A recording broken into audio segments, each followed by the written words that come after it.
Well, here's another fascinating story. This week, in the first meeting of its kind, members of the United States Military Special Operations Command met with advocates for Bitcoin, the virtual currency that's not regulated. Now, the reason it was to learn more about how terror groups like ISIS are being funded and whether they're using things like Bitcoin and what can be done to stop it. Eamon Javers was the first to report the story, and he joins us now from Washington. So, Eamon, fill us in a little bit. I mean, to what extent is ISIS specifically using Bitcoin?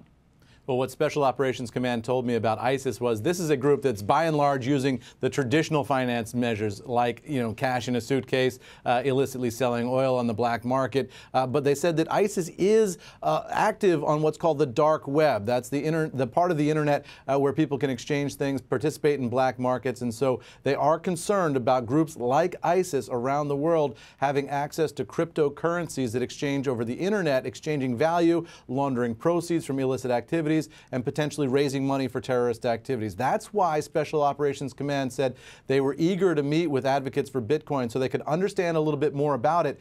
And the big thing the U.S. military told me is what they want to be able to do is track Bitcoin over the internet. That's not something they know how to do right now. They want to learn how to do it if they can. And of course, civil liberties advocates and Bitcoin folks who tend to have a libertarian mindset bristle at the idea that the U.S. government should be doing anything to track some of these cryptocurrencies around the world. So what do they really hope to learn here? Repeat for me.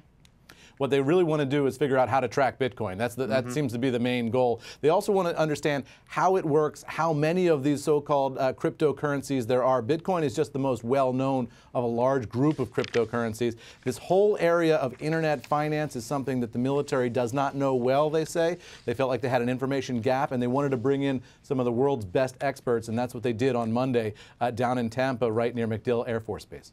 What a cast of characters. Thank you so much, Eamon. Eamon Javers from Washington.